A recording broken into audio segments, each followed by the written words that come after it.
كيفاش تعرف بلي انت مصاب بداء السكري؟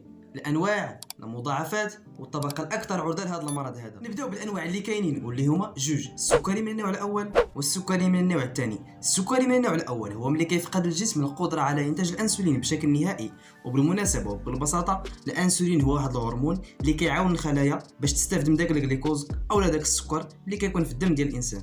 فانت ولا انت ملي كتاكل شي حاجه فيها الجليكوز اولا السكر كيدخل مع الجسم ديال الانسان وكيتم غادي مع الدم، والخليه باش تستافد من هذا الجليكوز هذا كتصيفط رساله للبنكرياس وكتقول ليه فرز الانسولين باش يعاونني باش نمتص هذا الجليكوز هذا. وملي كيكون البنكرياس ما قادرش يفرز الانسولين، هذا يعني ان الخليه ما كتستافدش من هذا الجليكوز هذا، وبالتالي ارتفاع نسبه السكر في الدم، وهذا هو اللي كيتسمى السكري من النوع الاول. والسكري من النوع الثاني هو ملي كيكون الانسولين كاين ولكن الفعاليه ما كايناش، يعني الاستجابه ديال الخلايا ما كايناش، ومع الوقت هذا المرض هذا كيتلف الخلايا ديال البنكرياس. دونك المصاب في هذه الحاله كيخصو يحقن الانسولين ويحافظ على التغذيه المتوازنه ويمارس الرياضه، وهذه احسن حاجه. دابا غنمشيو نشوفوا الاعراض ديال داء السكري واللي هما: شفاء الجروح ببطء، انخفاض الوزن، التبول السريع في اوقات متقاربه، هبوط الضغط وتعب وارهاق شديد، الجفاف في الفم والعطش المستمر، تشويش في الرؤيه. اما فيما يخص المضاعفات ديال داء السكري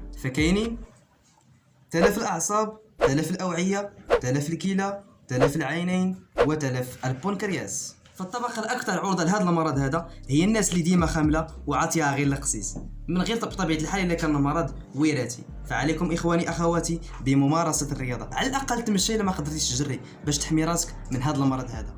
كان هذا هو الفيديو، والا بغيتو ندير لكم بحالو على ضغط الدم او الطنسيو كتبوا لي في التعليقات. سلام.